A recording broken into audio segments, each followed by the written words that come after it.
আমার দেশে ইসকন হলো ভারতীয় আধিপত্যবাদ এবং ভারতের রীতিনীতি কালচার প্রতিষ্ঠার জন্য যারা কাজ করে এর অন্যতম এজেন্ডা বাস্তবায়নকারী হলো ইসকন। যারা এই দেশ থেকে পালিয়ে গিয়েছে, পালিয়ে যাওয়ার পরে প্ল্যান বি এখন প্রতিষ্ঠা করা, প্ল্যান বি এখন বাস্তবায়নের চেষ্টা চলছে এই ইসকনওয়ালাদেরকে নিয়ে। এই ইসকনওয়ালাদের বিরুদ্ধে অনেক অভিযোগ আছে। সনাতনী হিন্দুদের ঘর বাড়ি দখল করেছে এরা, বহু জায়গায় এদের বিরুদ্ধে যৌন নিপীড়নের অভিযোগ। এই দেশে মার্কিন আধিপত্যবাদ প্রতিষ্ঠা করতে দেওয়া হবে না। ভারতীয় আধিপত্যবাদ, পাকিস্তানি আধিপত্যবাদ, কোন আধিপত্যবাদ কায়েম করতে দেওয়া হবে না। বাংলাদেশ চলবে তেমন, বাংলাদেশের মানুষ চাইবে যেমন।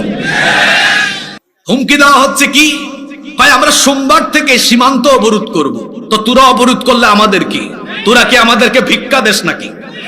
আমরা তোদেরকে টাকা দেই, তোরা আমাদের কাছে পণ্য বিক্রি করিস। বাংলাদেশের মানুষকে বলছি, আপনারা এদের হুমকি ধামকিতে কেউ ভীত সন্ত্রস্ত হবেন না। আরে এখানে যদি বাজার থাকে, একজন দোকানদার আপনার কাছে পণ্য বিক্রি না করলে কাস্টমার হিসাবে আপনার অসুবিধা আছে? আপনি আরেক দোকান থেকে নেবেন। সে যদি তার পণ্য বিক্রি না করে তো তার পণ্য নষ্ট হবে। আর আপনারা ভালো করে শুনে রাখেন, এদের পণ্যের সবচাইতে বড় কাস্টমার হলো বাংলাদেশ। তো তোমরা সীমান্ত অবরোধ করবা, করো দেখি। ভিক্ষা দাও নাকি আমাদেরকে? আমরা তো টাকা দিয়ে কিনি। এমনিতেই দেখবেন কিছুদিন যাওয়ার পরে তাদের পণ্য বিক্রির জন্য আমাদের পা ধরতে হবে। আমার দেশের অভ্যন্তরীণ বিষয় নিয়ে মাথা ঘামানো হলে আমরা বরদাস্ত করব না। তোমরা গুন্ডাগিরি দাদাগিরি তোমাদের দেশে দেখাও, আমাদের কোনো আপত্তি। এই দেশে মার্কিন আধিপত্যবাদ প্রতিষ্ঠা করতে দেওয়া হবে না। ভারতীয় আধিপত্যবাদ, পাকিস্তানি আধিপত্যবাদ, কোন আধিপত্যবাদ কায়েম করতে দেওয়া হবে না। বাংলাদেশ চলবে তেমন, বাংলাদেশের মানুষ চাইবে যেমন। তাদের মুখে সাম্প্রদায়িক সম্প্রীতির কথা শুনলে আমাদের হাসি পায়। কেন জানেন? ওরা নিজেরাই ওদের দেশে মুসলমান হলো ওদের দেশে সংখ্যালঘু। মুসলমানদের উপরে কি আচরণ তারা করে আপনারা জানেন কি জানেন না? কথা বলেন। তাবরিজের কথা ভুলে গিয়েছেন আপনারা? তাবরিজকে তারা জয় শ্রীরাম না বলার কারণে পিটিয়ে হত্যা করছে। বাংলাদেশে কি আল্লাহু আকবার না বলার কারণে কোনো হিন্দুকে আমরা পিটিয়ে হত্যা করি না? আমাদের ধর্ম এটা আমাদেরকে শেখায় না। বরং আমরা এখানে সকল ধর্মের সহাবস্থান নিশ্চিত করে আমরা সম্প্রীতি রক্ষা করে চলাফেরা করছি, করব ইনশাআল্লাহ। ইসকন এর বিরুদ্ধে সনাতনী হিন্দুরাও ইসকনের বিরুদ্ধে কথা বলে। কেন? আপনারা উইকিপিডিয়াতে দেখে নেবেন, গুগল শরীফে আজকে গিয়ে সার্চ করবেন, ইসকন সম্পর্কে পড়াশোনা করবেন। ইসকন হলো শর্ট ফর্ম, এটার ফুল নেম হলো international society for Krishna consciousness, আন্তর্জাতিক কৃষ্ণ ভাবনামৃত সংঘ। আপনারা ভালো করে শুনে যান, এই সংগঠনটির হেডকোয়ার্টার পশ্চিমবঙ্গের নদিয়া জেলার মায়াপুরে অবস্থিত। আশ্চর্য কথা, কিন্তু এর প্রতিষ্ঠাতা অভয়চরণারবিন্দ ভক্তি বেদান্ত স্বামী প্রভুপাদ। সে পড়াশোনা করেছে, বড় হয়েছে মার্কিন যুক্তরাষ্ট্রের নিউ ইয়র্কে। এবং এই ব্যক্তি যে ইসকনের প্রতিষ্ঠাতা, সে কোনো হিন্দু শিক্ষালয়ে পড়াশোনা করে নাই, খ্রিস্টানদের চার্চে পড়াশোনা করেছে। তারপরে সে এই সংগঠন প্রতিষ্ঠা করেছে। এই সংগঠন হিন্দু লেবাসধারী ইহুদিদের একটি সংগঠন, যেটা অনেকেই জানে না। এই ইসকনকে নিয়ন্ত্রণ করে ইহুদিরা। জোরে বলেন তো কারা? ইহুদিরা ইসকনকে নিয়ন্ত্রণ করে। পৃথিবীর বহু দেশে ইসকন নিষিদ্ধ। মালয়েশিয়াতে ইসকন নিষিদ্ধ, সিঙ্গাপুরে ইসকন নিষিদ্ধ, ইন্দোনেশিয়াতে, সৌদি আরবে, পাকিস্তানে, আফগানিস্তানে, উজবেকিস্তানে, কাজাখস্তানে, তুর্কমেনিস্তানে, এরকম বহু দেশে ইসকনকে নিষিদ্ধ করে রাখা হয়েছে। ভারত এবং ইউরোপ আমেরিকার কিছু দেশে এরা ঢালাও ভাবে কাজ করে। আমার দেশে ইসকন হলো ভারতীয় আধিপত্যবাদ এবং ভারতের রীতিনীতি কালচার প্রতিষ্ঠার জন্য যারা কাজ করে এর অন্যতম এজেন্ডা বাস্তবায়নকারী হলো ইসকন। যারা এই দেশ থেকে পালিয়ে গিয়েছে, পালিয়ে যাওয়ার পরে প্ল্যান বি এখন প্রতিষ্ঠা করা, প্ল্যান বি এখন বাস্তবায়নের চেষ্টা চলছে এই ইসকনওয়ালাদেরকে নিয়ে। এই ইসকনওয়ালাদের বিরুদ্ধে অনেক অভিযোগ আছে। সনাতনী হিন্দুদের ঘর বাড়ি দখল করেছে এরা, বহু জায়গায় এদের বিরুদ্ধে যৌন নিপীড়নের অভিযোগ আছে। আমার বাড়ি সিলেটে, ইসকনের সবচাইতে বেশি কার্যক্রম হলো সিলেটে আর চট্টগ্রামে। ইসকনের ব্যাপারে আপনার চুয়াডাঙ্গার মানুষ ভালো জানবেন না আমরা ভালো জানবো। ওরা উস্কানিমূলক বিভিন্ন ধর্মীয় উৎসব পালন করে। আপনারা দেখাই কয়েকটা উদাহরণ বলি, মনে আছে কিনা? 2-3 বছর আগে চট্টগ্রামের এক স্কুলে ঢুকে বাচ্চাদেরকে খাবার দিয়ে বলেছিল হরে কৃষ্ণ হরে রাম। মনে আছে আপনাদের? জোরে বলেন, মনে আছে? এই যে একজন আইনজীবীকে এই সন্ত্রাসীরা কুপিয়ে কুপিয়ে হত্যা করলো। এরা জাতের সন্ত্রাস। আপনি ভারতবর্ষে তাদের কার্যক্রম দেখেন, এরা এত পরিমাণ উগ্র চরমপন্থী যে এরা সেখানে সংখ্যালঘু মুসলমানদের উপরে তাণ্ডব লীলা চালায়। কিন্তু আমাদের দেশের, আমি তো বলি আমার দেশের হিন্দু ভাই বোনেরা জামাইয়া ধরে আছেন, তারা থাকবেন এরকম। আমরা তাদেরকে আমরা তাদের সাথে সম্প্রীতি রক্ষা করে চলবো, কারণ ইসলাম আমাদেরকে শিখিয়েছে অন্য ধর্মাবলম্বী যারা আছেন তাদেরকে সম্মান করতে হয়, ভালোবাসতে হয়। হিন্দু ভাই বোনদেরকেও বলবো এই ইসকনের ফাঁদে আপনারা পা দিবেন না। আর ইসকনওয়ালাদেরকে আমরা সতর্ক করছি, আমরা এই দেশে মন্দির পাহারা দেই কারণ অন্যান্য ধর্মের ভাই বোনদের প্রতি আমাদের সম্মান আছে। এটাকে দুর্বলতা ভেবে বেশি মাতব্বরি করার চেষ্টা করবেন না। সবর করতে করতে যদি সবরের সীমা ছাড়িয়ে যায়, আমরা যদি মোকাবেলা করা আরম্ভ করি, তাহলে কিন্তু পরিণতি ভয়াবহ হতে পারে। আমরা চাই এখানে হিন্দু, মুসলিম, বৌদ্ধ, খ্রিস্টান সবাই আমরা মিলেমিশে বসবাস করব। অ্যাডভোকেট সাইফুল ইসলাম আলিফকে প্রকাশ্যে দিবালুকে যেভাবে হত্যা করা হলো, সরকারকে আমরা বলবো এই হত্যাকাণ্ডে জড়িত প্রত্যেকটি ব্যক্তিকে গ্রেফতার করে দ্রুত ট্রাইব্যুনালে বিচার কাজ সম্পন্ন করে প্রত্যেক অপরাধীকে ফাঁসির কাস্টে ঝুলাতে হবে এবং রাষ্ট্রবিরোধী কর্মকাণ্ডে লিপ্ত থাকার কারণে এই ইসকনকে অবশ্যই নিষিদ্ধ করতে হবে। নাকি আপনারা নিষিদ্ধ চান না? আমরা তো হুজুররা প্রথমে আপনাদেরকে বুঝাই, আপনারা বুঝেন না, পরে কিন্তু ঠিকই বুঝেন। এই ইসকনের ব্যাপারে আমরা আরো 10-15 বছর আগ থেকে কথা বলতেছি। যে ফেরাউনের দল বাংলাদেশ থেকে 5 তারিখ চলে গেল, এদের ব্যাপারে সবচেয়ে বেশি কঠোর কথাবার্তা বলেছেন আলেম উলামারা। আলেমরা সেই 2009-10 সাল থেকে কত নির্যাতিত, বলতে বলতে শুনেন নাই, পরে জেন জির ছেলে পেলেরা বুঝতে পেরেছে। আহারে, আমরা মূর্তির বিরুদ্ধে কথা বলেছি। জেন জির পোলাপাইন তারা বলতেছে হুজুর আপনারা জেল খাটলেন, তো কিছু করলেন, কিন্তু তারা কথা শুনলো না। এবার আমরা এই কামটা সাইরা দিই। এখন বাংলাদেশ মূর্তিবিহীন বাংলাদেশে পরিণত হয়েছে। মূর্তি দিয়ে কখনো কাউকে মানুষের হৃদয়ের ভিতরে ঢুকিয়ে দেওয়া যায় না। কি মূর্তি বানাইলেন আপনারা বলেন তো? এই মূর্তি বানানোর পরে কাক পায়খানা করে দেয়, এখানে বিভিন্ন প্রাণী এসে পেশাব পায়খানা করে, তো এটা কি একজন মানুষের সম্মান বাড়ল? একজন মানুষের অন্তরে বেঁচে থাকে তার কর্মযোগ্য দিয়ে, তার আদর্শ দিয়ে। আপনি কর্ম ভালো করে যান, মানুষ আপনাকে মনে রাখবে, ঠিক কিনা?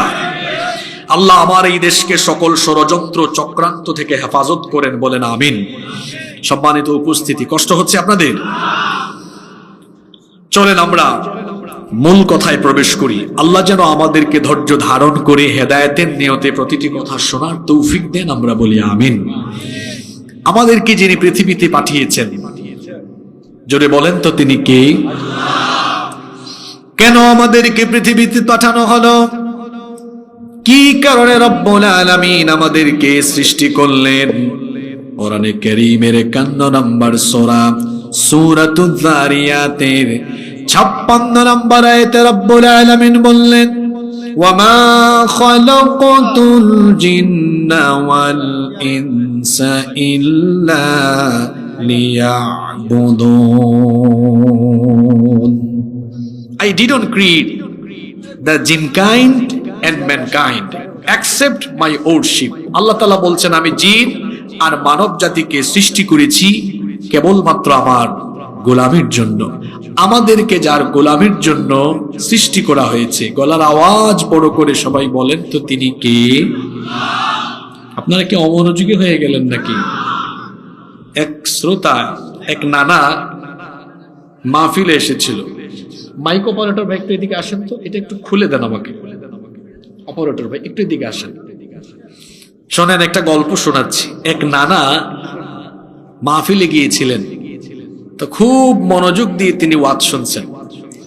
সকালবেলা বাড়িতে নাতিকে বলতেছেন, নাতি তুই তো কাল মাহফিলে যাস নাই, হুজুর আসছিল, এত সুন্দর আলোচনা করেছে। নাতি বলল, তাই নাকি? কয় হ্যাঁ।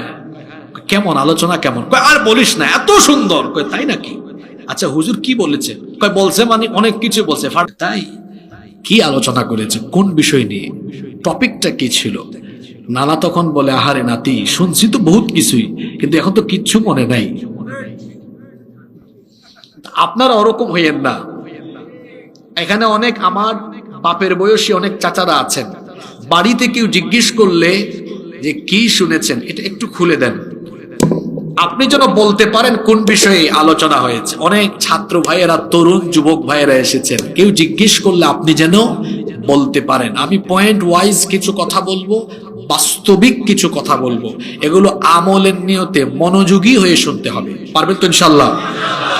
এই যে আমার ফোন বর্তমানে সাইলেন্ট করে রেখে দিয়েছি, আমি এখন ফোন আসলেও ধরবো না। আমার পরিবার পরিজন কিংবা আমার ব্যক্তিগত সকল কাজ থেকে আমি নিজেকে বিচ্ছিন্ন করে বর্তমানে আমি কিছু সময় নিজেকে আল্লাহর কোরআনের দিকে মনোনিবেশ করাবো।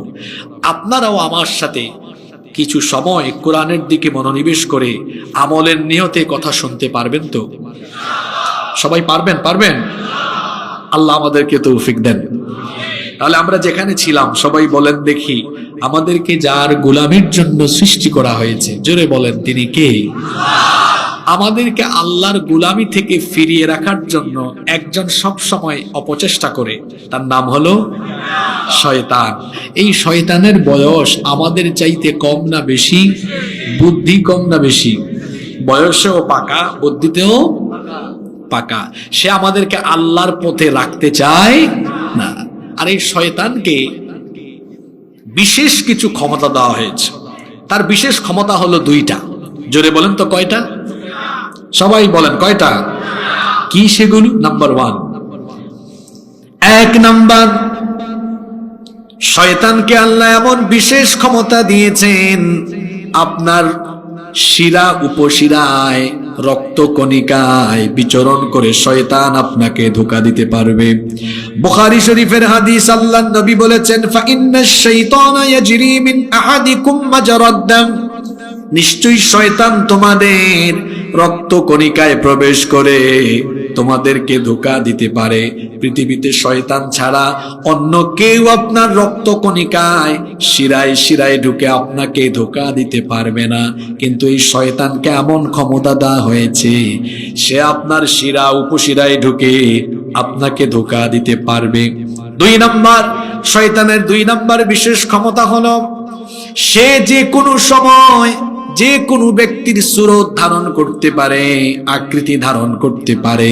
কেবলমাত্র একজনের সুরত সে ধারণ করতে পারে না, আর যার সুরত সে ধারণ করতে পারে না তিনি আমার আপনার প্রিয় নবী মুহাম্মাদুর রাসূলুল্লাহ সাল্লাল্লাহু।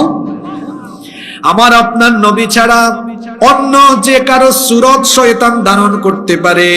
এজন্য আল্লাহর নবী বলেছেন, মান রাআনি ফিল মানামি ফাকাদ রাআনি, যে ব্যক্তি আমাকে স্বপ্নে দেখলো সে যেন সত্যিকার অর্থেই আমাকে দেখলো। ফা ইন্নাশ শাইতানা লা ইয়াতামাসসালু ফি সূরাতি, কারণ শয়তান সকলের সুরত, সকলের আকৃতি ধারণ করতে পারলেও শয়তান আমার আকৃতি কখনো ধারণ করতে পারে না। ক্লাসের ভালো ছাত্র ক্লাস শেষ হওয়ার আগে কি উঠে?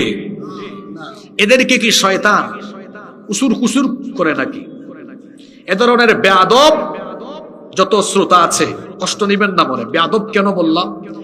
কোরআনের মজলিসে বসার আদব আছে, আদব আছে না? আদব আছে।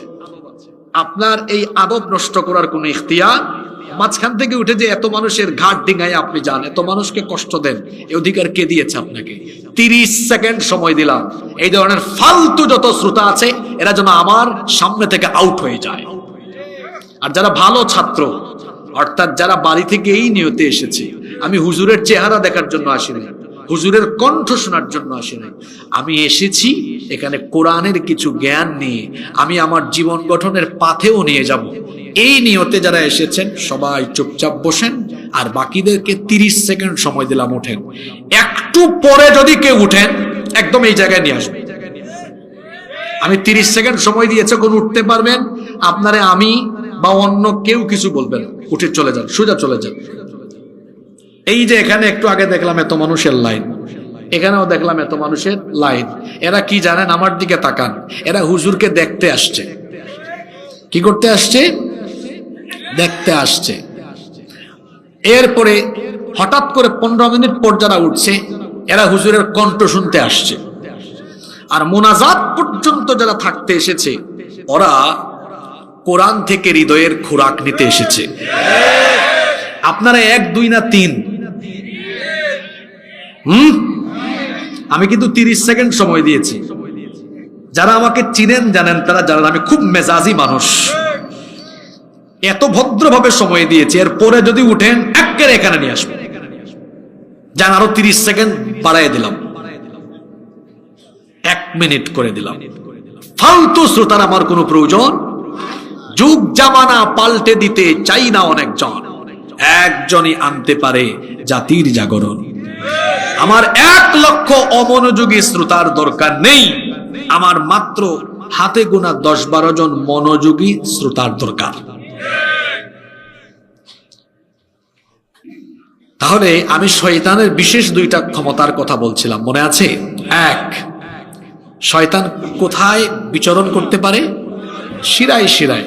2, শয়তান নবী ছাড়া অন্য যে কারো সুরত ধারণ করতে। এই শয়তান তার কাজই হলো মানুষকে আল্লাহর পথ থেকে বিচ্যুত করা। আমাদের ব্যাপারে আল্লাহর ওয়াদা আছে, আবার আমাদের ব্যাপারে শয়তানের ওয়াদা আছে। খুব ভালো করে শোনেন, আমাদের ব্যাপারে আল্লাহরও একটা ওয়াদা আছে, আবার আমাদের ব্যাপারে শয়তানেরও একটা ওয়াদা আছে। প্রশ্ন হলো আমাদের ব্যাপারে আল্লাহর ওয়াদা কি, আর আমাদের ব্যাপারে শয়তানের ওয়াদা কি? আমাদের ব্যাপারে মহান আল্লাহর ওয়াদা হলো আমরা যদি সেই আল্লাহর গোলামি করতে পারি, সেই আল্লাহর বিধান মানতে পারি, আল্লাহ ওয়াদা করেছেন তার বানানো জান্নাতের মেহমান আমাদেরকে যিনি বানিয়ে দিবেন। গলার আওয়াজ বড় করে সবাই বলেন, তিনি কি? আমাদেরকে জান্নাত দেওয়া, এটা হলো আল্লাহর ওয়াদা।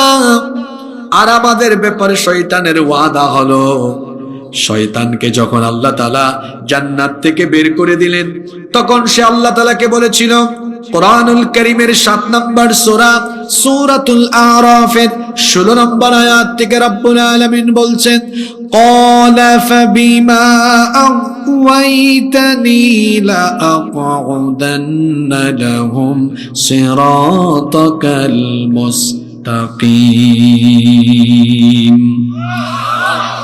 তুমি যে আদমের কারণে আমাকে জান্নাত থেকে বের করে দিয়েছ, সেই আদম এবং তার বংশধরদেরকে সিরাতুল মুস্তাকিম, সোজা পথে চলতে বাধা দেওয়া, এটা হবে আমার প্রধান এবং প্রথম কাজ।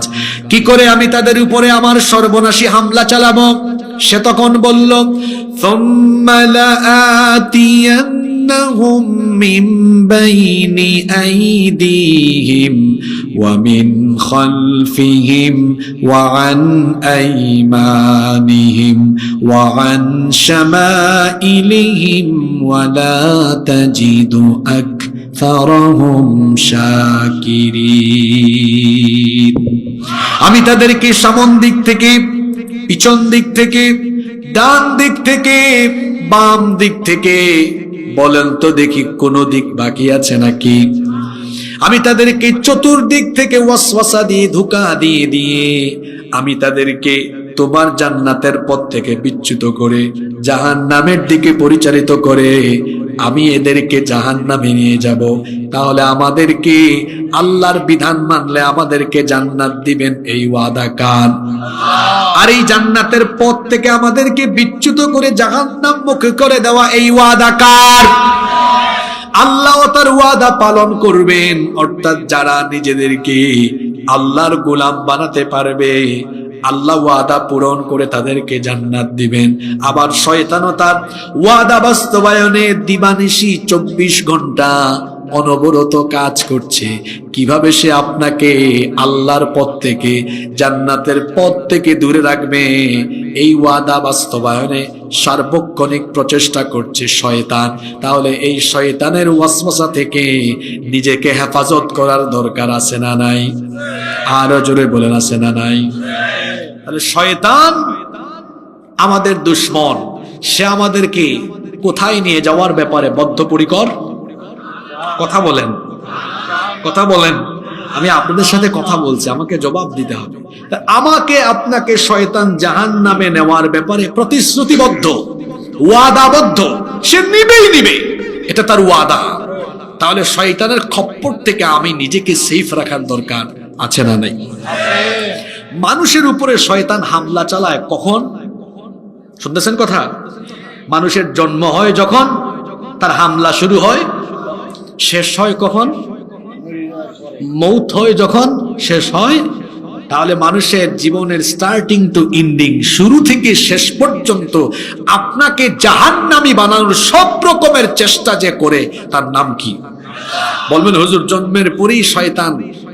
কেমনে শয়তানি আরম্ভ করে? আসেন আপনাকে হাদিস থেকে শোনাই। আজকে বহু নতুন নতুন তথ্য আলোচনার ভেতরে পাবেন।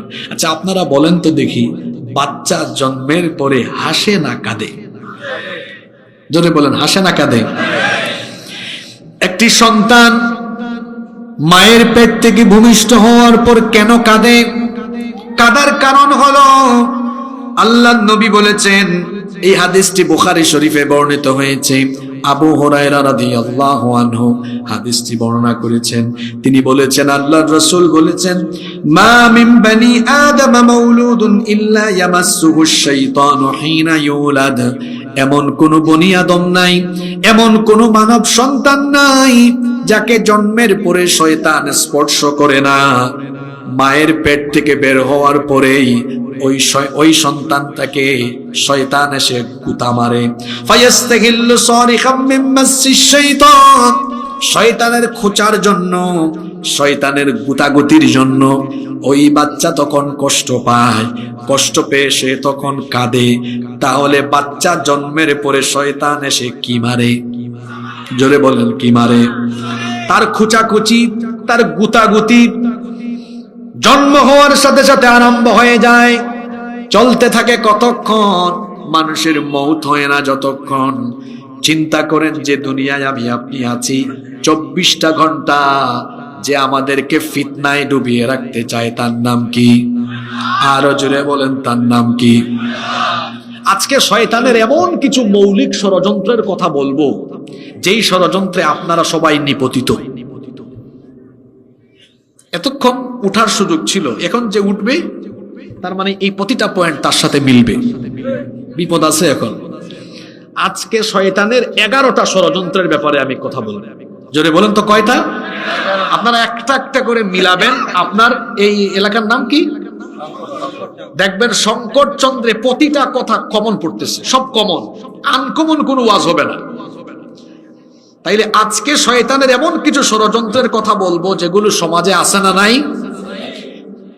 বুদ্ধিমান শ্রোতা হলো তারা যারা পয়েন্টগুলো নোট করতে পারে।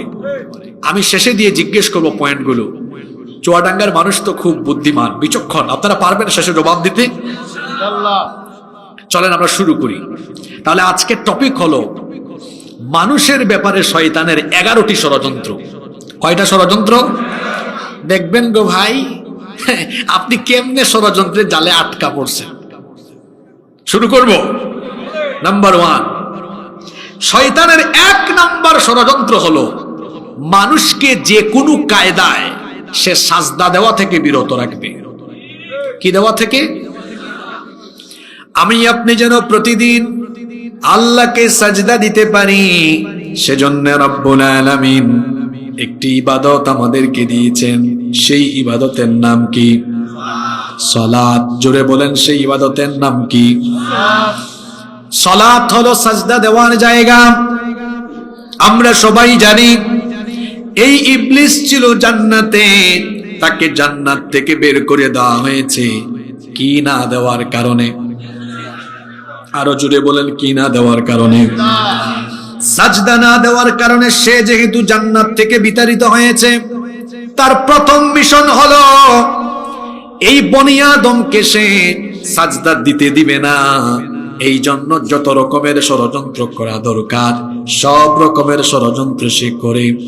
আশ্চর্যের ব্যাপার হলো আল্লাহর নবী হাদিসে বলেছেন, শয়তান কখন হাসে এখন এবং কখন সবচাইতে বেশি কাঁদে? কান খাড়া করে শোনেন দেখি, ভালো করে বুঝেন। শয়তান কখন সবচাইতে বেশি হাসে এবং শয়তান কখন সবচাইতে বেশি কাঁদে? আল্লাহর বান্দা যখন নামাজে গিয়ে আল্লাহকে সাজদা দেয়, আল্লাহর নবী বলেছেন, ইয়তাজালাশ শাইতানু ফায়াবকি, তখন শয়তান ওই ব্যক্তির কাছ থেকে অনেক দূরে চলে যায়। তারপরে তার মনের ব্যথা বেদনায় যন্ত্রণায় কান্না করে।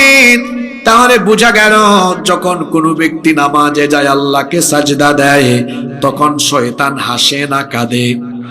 জোরে বলেন, হাসে না কাঁদে? আর যখন কোনো ব্যক্তি আজান হলে পড়ে নামাজে যায় না, আল্লাহকে সাজদা দেয় না, তখন শয়তান খুশিতে আত্মহারা হয়ে আনন্দে সে হাসে। তাহলে এই হাদিস থেকে বোঝা গেল আমরা নামাজে গেলে শয়তান, সবাই বলেন আমরা নামাজে গেলে শয়তান, আর আমরা যখন নামাজে যাই না তখন শয়তান। এবার বলেন দেখি, আপনারা প্রত্যেকদিন 5 বার শয়তানকে হাসাবেন না কাঁদাবেন? এখন চুপ থাকলে হবে না, বলেন হাসাবেন না কাঁদাবেন? রাগ কইলেন না, সত্য কথা তো শুনতে তিতা লাগে।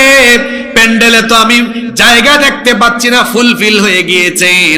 ওয়াজ শোনা হলো নফল, কিন্তু নামাজ আদায় করা হলো ফরজ। এখানে আল্লাহর বহু কুতুব আছে, ওয়াজ শুনতে এসেছে, কিন্তু এশার নামাজের সময় শয়তানকে হাসায়া শয়তানকে খুশি করে এসেছে। কি রাগ করলেন নাকি? আবার ফজরের সময় শয়তানকে হাসাবে। আহা, চিন্তা করেন তো, সে কাকে খুশি করে? নামাজে গেলে খুশি হন কে? জোরে বলতে হবে, নামাজে গেলে খুশি হন কে? আর নামাজ ছাড়লে খুশি হন কে? আমার মসজিদ মুসল্লির অভাবে হাহাকার করে, নাম মুসলমানের নাম, আজান হলে মসজিদে যায় না, আবার নিজেকে দাবি করে পাক্কা মুসলমান। ব্যাককল বেকুব এই ব্যক্তি সম্পর্কে আল্লাহর নবী বলেছেন, বাইনাল আবদি ওয়া বাইনাল কুফরি তারকুস সালাহ, আল্লাহর বান্দা আর কাফিরের মধ্যে পার্থক্য হলো নামাজ ছেড়ে দেওয়া। ঠিক ঠিক কইলেন না, কথাগুলো শোনেন, শোনার জন্য বুঝার জন্য বলতেছি। বুঝতেছেন কথাটার ওজন? একটা মানুষ হেদায়েতে আসার জন্য বেশি ওয়াজ করা লাগে না তো? কি কথা এটা, সেনসিটিভ কথা। আল্লাহর বান্দা আর কাফিরের পার্থক্য হয় কি দিয়ে? জোরে বলেন, কি দিয়ে? তার মানে কাফির নামাজ আদায় করে না, কিন্তু আল্লাহর বান্দা। আপনারা কি দেখছেন কোন কাফির নামাজ আদায় করতে? এজন্য আল্লাহর নবী বলেছেন, মান তারাকাস সালাতা মুতাআম্মিদান ফাকাদ কাফারা, ইচ্ছে করে যে ব্যক্তি নামাজ ছেড়ে দিল সেই ব্যক্তি আল্লাহর সাথে কুফরি করলো। কি আশ্চর্য কথা! আল্লাহর নবী আরো বলেছেন, লা দীনা লিমান লা সালাতা লাহু, যার জীবনে নামাজ নাই তার জীবনে দিনদারিতা নাই, যার মধ্যে নামাজ নাই তার মধ্যে ঈমান নাই। কয় হুজুর কি বলেন, আমার বাপ আমার নাম রেখে থইছি ঈমান আলী, আমার ঈমান থাকে না কেমনে? আমার দেশে বহু মানুষের নামের সাথে কাজের কোনো, বাবা নাম রেখেছে ফজর আলী, ফজর আলীর ফজর নাই, ঘুম থেকে উঠে সকাল 10টায়। বাবা নাম রেখেছে জোহর আলী, জোহরের নামাজে যায় না। বাবা নাম রেখেছে রমজান আলী, রমজান মাসে দুপুর বেলা গাঞ্জা টানে। বাবা নাম রেখেছে কুরবান আলী, সামর্থ্য আছে কিপটা বেটা কুরবানি দেয় না। নাম রেখেছে বাবা ঈমান আলী, কাজে কর্মে এই বেটা বেঈমান আলী, কারণ সুদ খায়, ঘুষ খায়, অন্যায় করে, দুর্নীতি করে, রাহাজানি করে, মানুষ খুন করে। তার নাম ঈমান আলী হলেও কাজে কর্মে সে হলো আলহাজ বেঈমান আলী। এরকম আছে না নাই? ঠিক ঠিক যে কইতেছেন, নিজের বিবেককে প্রশ্ন করেন, আমার জায়গায় আমি ঠিক আছি কিনা? আপনার 5 ওয়াক্ত নামাজ যায় কেমন?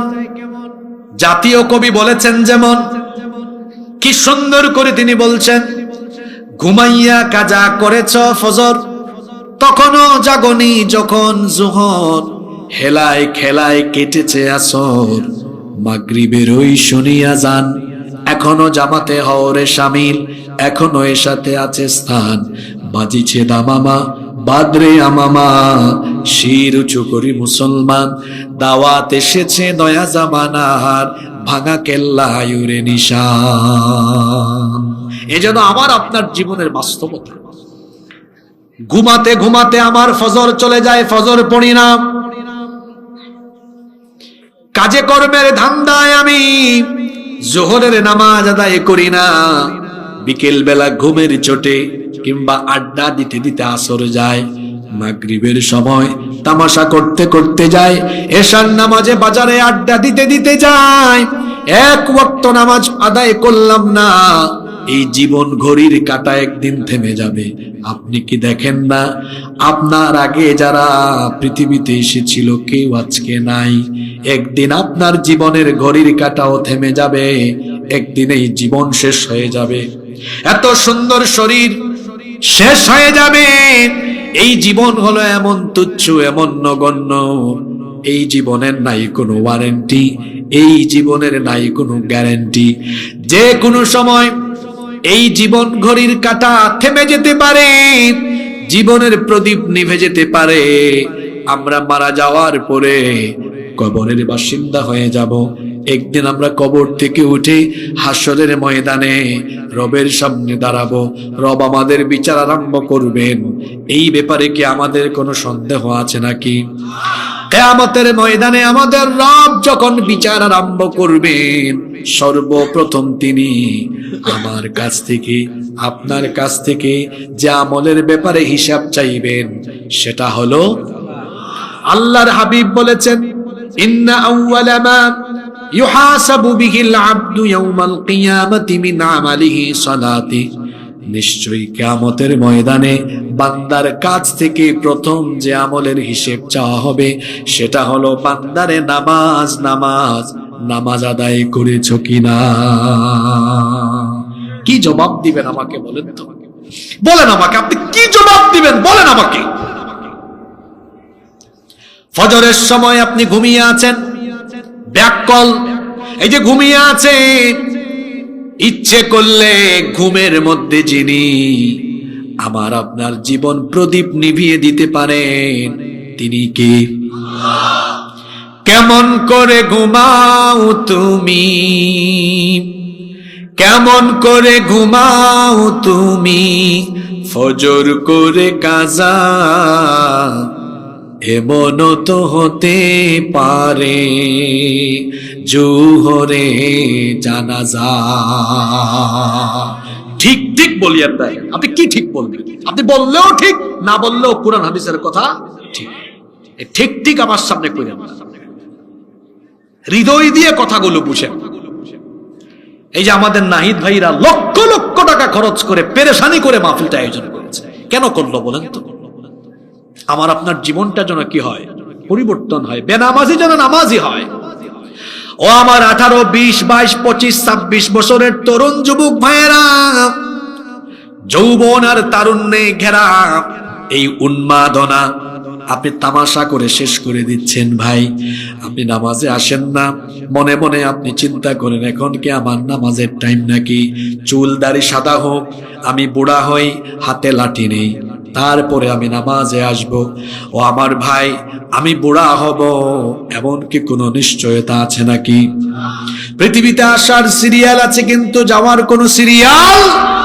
যে কোনো সময় যে কারো জীবন চলে যেতে পারে, চোখের পলকে আজকাল মানুষ আমাদের সামনে চলে যায় কি যায় না? চোখেরই পলকে তুমি হতে পারো লাশ, চিরতরে বন্ধ হবে তোমারই নিঃশ্বাস। হবে এলান তোমারই নাম মসজিদের মাইকে, হবে এলান তোমারই নাম মসজিদের মাইকে।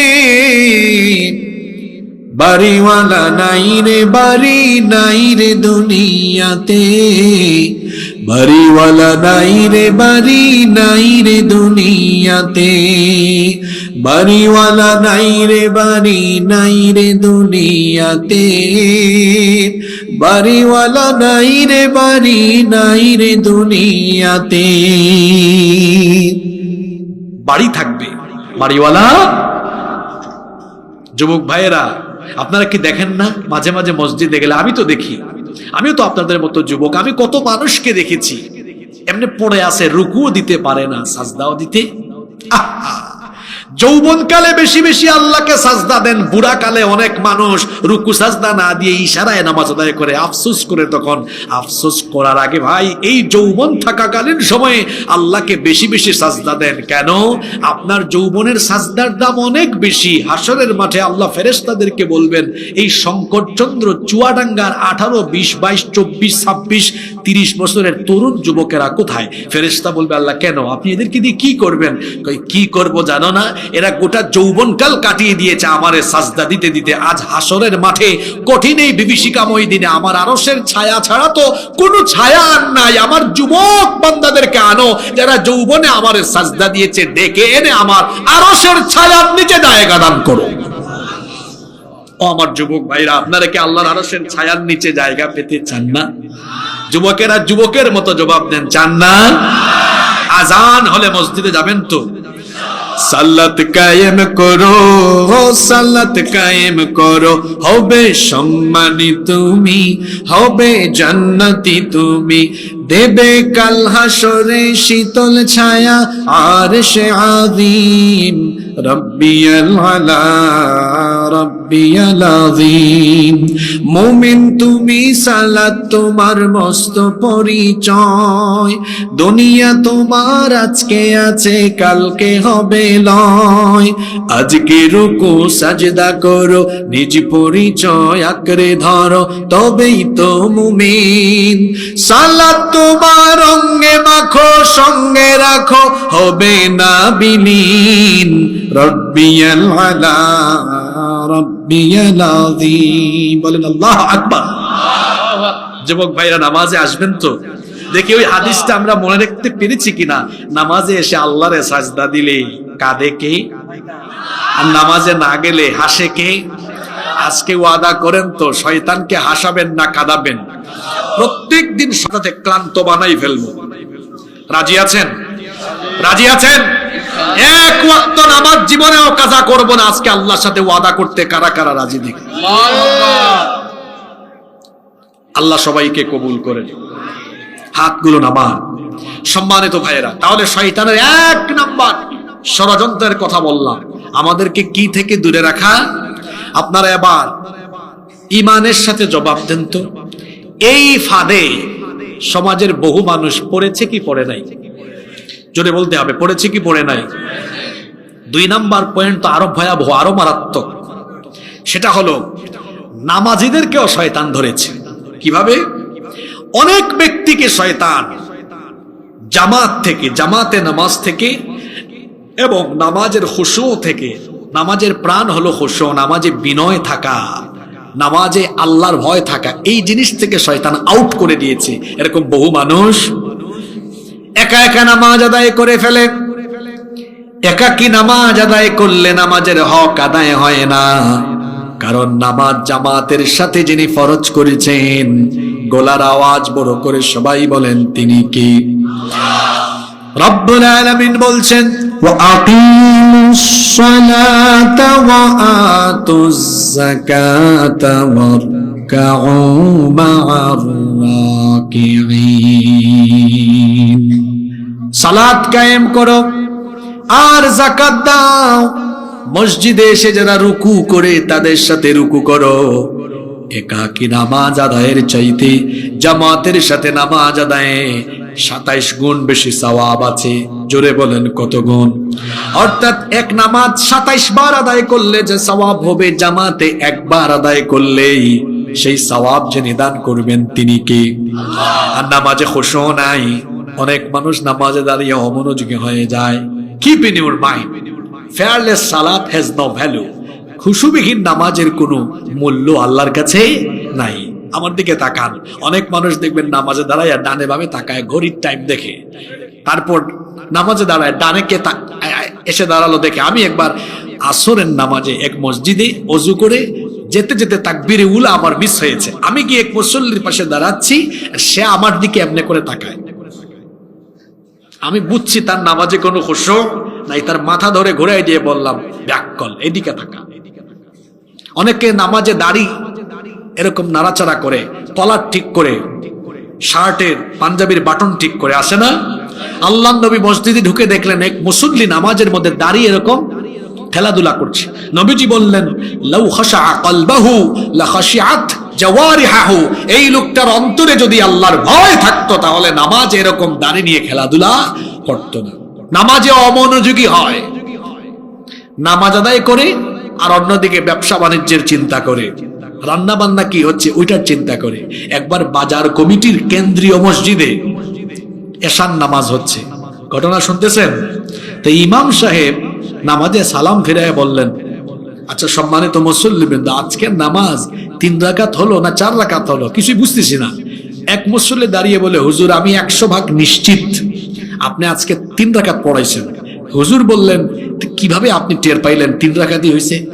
কয়, কেন টের পাবো না, আমার বাজারে 4টা দোকান আছে, আমি এশার নামাজে আসলে প্রতি রাকাতে এক একটা দোকানের হিসাব শেষ করি, প্রতিদিন আমি 4টা দোকানের হিসাব শেষ করতে পারি, আমার কোনো অসুবিধা হয় না। কিন্তু আজকে 3টা দোকানের হিসাব শেষ করেছি, একটা দোকানের হিসাব এখনো বাকি আছে, তার মানে